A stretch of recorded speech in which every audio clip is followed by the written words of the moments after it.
Hello everyone, this is me, myself Yogesh Chaudhary. Welcome to Online Education Channel.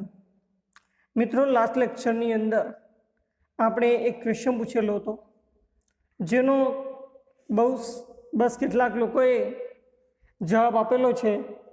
એમના નામ અહીંયા હું બોલું છું.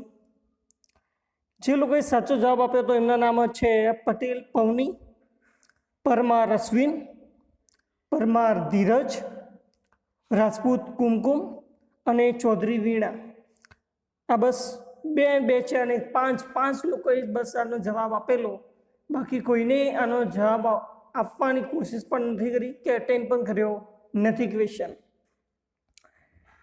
મિત્રો, હું ચાહું છું કે વધારેમાં વધારે લોકો આની અંદર જોઈન થાય, વિડીયો વ્યવસ્થિત જુએ, બરાબર. ત્યારબાદ એ પોતે પોતાનો જવાબ આપે, બરાબર. ભલે ખોટો રહ્યો તો ખોટો, પરંતુ પ્રયત્ન કરે પોતાની જાતે, બરાબર. તો હું આશા રાખીશ કે નેક્સ્ટ લેક્ચરની અંદર ધીરે ધીરે વધારો થતો રહેશે જવાબ આપવાવાળા લોકોનો. તો લાસ્ટ ટાઈમ આપણે વાત કરી હતી મિત્રો કે કોલેજની રજાઓની અંદર જ્યારે ઉનાળાની રજાઓ પડતી કોલેજમાં, ત્યારે લેખક પોતે મેદાની વિસ્તારમાંથી નીકળી અને દહેરા તેમના દાદીના ઘરે જતા. ત્યાં એક સ્ટેશન હતું દેવલી નામનું.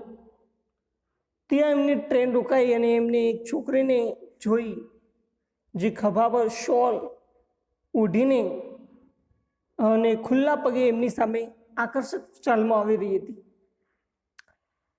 પહેલાં તો એ બંને એકબીજા સામે જોઈ રહ્યા અને છોકરી જાણે નીચું જોવાનો ડોળ કરતી હોય એવું નાટક કરી રહી હતી. લેખક એનું વર્ણન કરે છે કે એને ચામડી નિસ્તેજ હતી, કાળા વાળ હતા, કાળી આંખો હતી અને જીવંત આંખો હતી. પછી લેખક પાસેથી એ ચાલતી થઈ ત્યારે લેખક દોડીને ડબ્બાના દરવાજે તરફ દોડી ગયા અને ત્યારબાદ એ ચાની જે દુકાન હતી ત્યાં ગયા. તે છોકરી પણ એમની પાસે આવી અને કહ્યું કે તમારે ટોપલી જોઈએ છે. તો લેખકે પહેલાં તો ના પાડી અને પછી કહ્યું કે હા, મને એક ટોપલી આપ. અને રૂપિયો આપવાનો ગયા તો એમને મન થયું કે એની ઓગળીને સ્પર્શ કરે.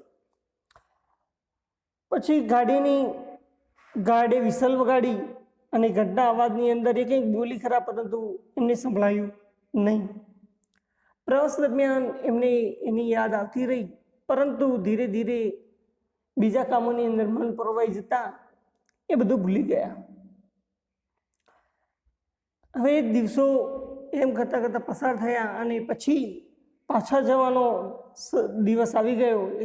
ત્યારે તેમને યાદ ફરીથી આવવા લાગી. જે સ્ટેશન પહોંચ્યા ત્યારે તેને ઊભેલી જોઈ એમની સામે હસી રહી હતી. એ જોઈ ખુશ થયા, કારણ કે એ તેને યાદ હતી અને તે એમને યાદ હતા, એટલે બંને જ જાણે ખુશ હતા. આ સમયે પણ લેખક એ ચાની દુકાન તરફ ગયા અને તે ત્યાં આવી. થોડી વાર તો બંને ચૂપ રહ્યા અને પછી લેખકે એની ટોપલીઓ હતી એ નીચે મૂકી અને ત્યારબાદ તેની સાથે વાત કરવા લાગ્યા. પરંતુ એને ટોપલીઓ છીવી લેવા ગઈ કે લેખકે તેનો હાથ પકડી લીધો. હવે આગળ શું થયું એ આપણે જોઈએ. ધ્યાન આપજો. આટલેથી શરૂઆત કરશું આઈ હેવથી, બરાબર. આઈ have to go to Delhi, I said. મેં કહ્યું કે લેખકે કહ્યું કે મારે દિલ્હી જવાનું છે. She nodded. તેને માથું હલાવ્યું.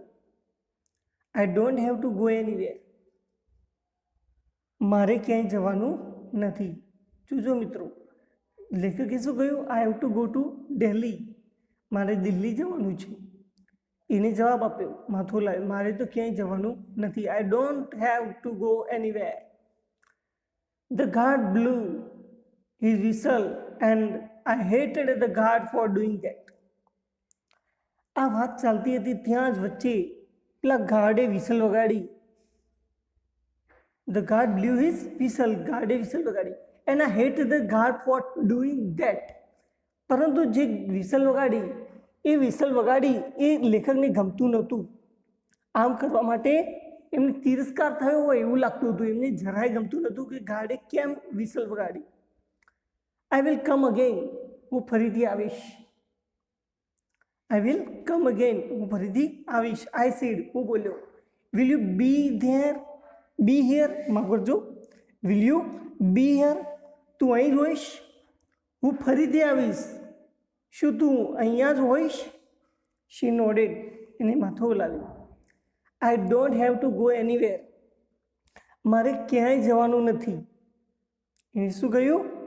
મારે ક્યાંય જવાનું નથી.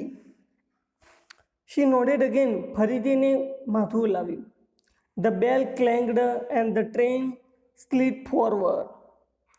તેને ફરીથી માથું હલાવ્યું, પરંતુ એ સમયે ઘંટ વાગ્યો, બેલ વાગી અને ગાડી આગળ ચાલી. સ્લીડ ફોરવર્ડ એટલે આગળ ચાલી. એ સમયે શું થયું? બેલ વાગ્યો અને ગાડી આગળ ચાલવા લાગી.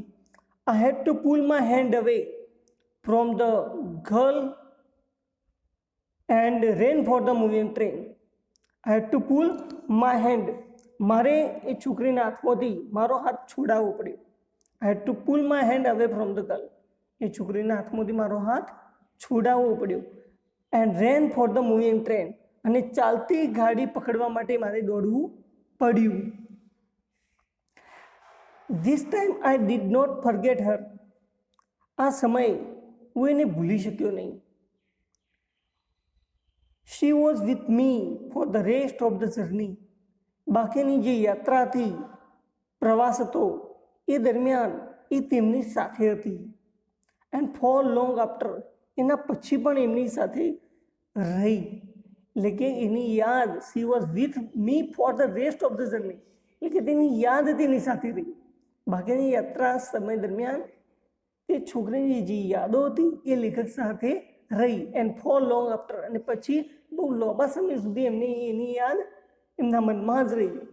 All that year she was bright living thing. આખું વર્ષ દરમિયાન તે તેજસ્વી જીવંત વસ્તુ હતી. એ તેજસ્વી અને જીવંત વસ્તુ હતી, એટલે કે એમની નજર સામે એ આવી રહી હતી વારંવાર આખા વર્ષ દરમિયાન. And when the college term ended, અને જ્યારે કોલેજના વર્ષ પૂરું થયું, એટલે કે એ જે સત્ર હતું એ સત્ર પૂરું થયું. I packed in a haste and left for Dehra earlier. મેં મારો સામાન તૈયાર કર્યો અને મેસ કરતાં વહેલા દહેરા જવા નીકળ્યો. બરાબર. I packed in haste and left for Dehra than usual. મેં ફટાફટ ઉતાવળની અંદર બધું પેક કર્યું અને left for Dehra earlier than usual. પહેલાં કરતાં હું વહેલા જવા દહેરા નીકળી ગયો. આઈ વોઝ નર્વસ, હું થોડો બેચેન હતો. And access as the train entered Deoli, અને થોડો આતુર પણ હતો. નર્વસ હતો અને આતુર પણ હતો. જ્યારે ટ્રેન દેવોલીની અંદર પહોંચી, જ્યારે દેવોલીની અંદર પહોંચી એટલે થોડા બેચેન અને આતુર બની ગયા લેખક. આઈ વોઝ વોન્ડરિંગ, મને નવાઈ લાગી રહી હતી, અથવા તો વિચાર કરતો હતો. આઈ વોઝ વોન્ડરિંગ, હું વિચાર કરતો હતો. શુડ સે ટુ ધ ગર્લ, હું એ છોકરીને શુડ ડુ, હું શું કરીશ. લેખકને વિચાર આવવા લાગ્યો રસ્તાની અંદર કે જ્યારે ટ્રેન ત્યાં પહોંચે ત્યારે હું શું કરીશ. I was wondering there what I should say, એને શું કહીશ ટુ ધ ગર્લ, એ છોકરીને, and what I should do, અને હું શું કરીશ. I was determined that I wouldn't stand helplessly before her. પરંતુ મેં નક્કી કર્યું કે તેની સામે હું નિસહાય ઊભો રહીશ નહીં. એવો હું મક્કમ હતો. બરાબર. ડિટરમાઇન્ડ એટલે નક્કી કરવું અથવા મક્કમતા હોવી. બરાબર. એમને નક્કી કર્યું કે એ પોતે નિસહાય, બોલ્યા વિના ચૂપચાપ એની સામે ઊભા રહેશે નહીં. બરાબર મિત્રો, ફરીથી રિવિઝન કરી દઈએ. I have go to Delhi. I said, મેં તેને કહ્યું કે હું દિલ્હી જાઉં છું. She nodded. એને માથું હલાવ્યું. I don't have to go anywhere. મારે તે ક્યાંય જવાનું નથી. The guard blew his whistle and hated the guard for doing that. ગાર્ડે તે સમયે વિસલ વગાડી અને આ જે વિસલ વગાડી એમને જરાય ગમતું નહોતું. I will come again, I said. Will you be here? હું ફરીથી અહીંયા આવીશ. શું તું અહીંયા જ મળીશ મને? She nodded. તેને માથું હલાવ્યું. I don't have to go anywhere. મારે ક્યાંય જવાનું નથી. She nodded again. ને ફરીથી માથું હલાવ્યું. The bell clanged and the train slid forward. બેલ વાગ્યો અને ટ્રેન આગળ જવા લાગી. I had to pull my hand away from the girl. મેં એ છોકરીના હાથમાંથી મારો હાથ છોડાવ્યો and ran for the moving train. અને ચાલતી ટ્રેન પકડવા ભાગ્યો. This time I did not forget her. આ સમયે હું તેને ભૂલી શક્યો નહીં. She was with me for the rest of the journey. બાકીની આખી જે જર્ની હતી, પ્રવાસ હતો, એ દરમિયાન તે મારી સાથે હતી. And for long time after. અને ત્યારબાદ પણ લાંબા સમય સુધી તેની યાદ મારી સાથે હતી. All that year she was bright living thing, and when the college term ended, આખું વર્ષ દરમિયાન તે જીવંત ચમકતી એક જીવંત વસ્તુ હતી. અને જ્યારે કોલેજનું વર્ષ પૂરું થયું, I packed in haste. મેં ઉતાવળની અંદર બધું જ મારો સામાન જે હતો એ તૈયાર કર્યો and left for Dehra earlier than usual. અને હંમેશની જેમ પહેલાં કરતો વહેલા હું દહેરા જવા નીકળી પડ્યો. I was nervous and anxious as the train entered Deoli. જ્યારે ટ્રેન દેવલીની અંદર પ્રવેશ કર્યો ટ્રેને, ત્યારે હું એકદમ ચિંતાતુર અને નર્વસ હતો, બેચેન અને આતુર હતો. I was wondering, હું મનમાં વિચારતો હતો, what I should say to the girl. હું એ છોકરીને શું કહીશ. And what I should do. અને હું શું કરીશ. I was determined that I wouldn't stand helplessly before her. અને મેં નક્કી કર્યું કે તેની સામે હું મક્કમતાથી જ ઊભો રહીશ, નિસહાય ઊભો રહીશ નહીં. બરાબર મિત્રો? તો આટલી સુધી આ પેરેગ્રાફનો અંત કરીએ છીએ. બાકીનો પેરેગ્રાફ છેલ્લા લેક્ચરની અંદર આપણે પૂરો કરી દઈશું. બરાબર? હવે આજનો તમારો ક્વેશ્ચન છે,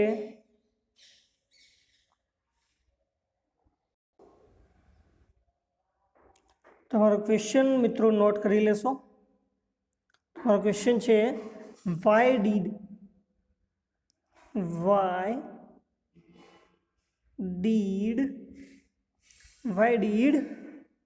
the author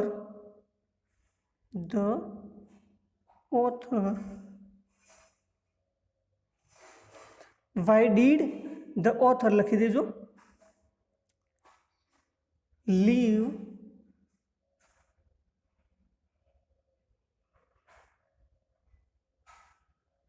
why did the author leave for Dehra?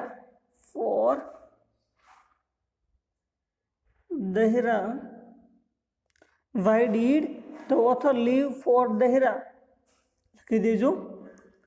Earlier than usual.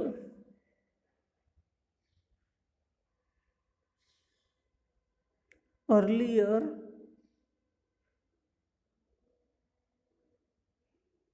than usual. બરાબર? આ તમારો ક્વેશ્ચન છે, why did the author leave for Dehra earlier than usual. બરાબર?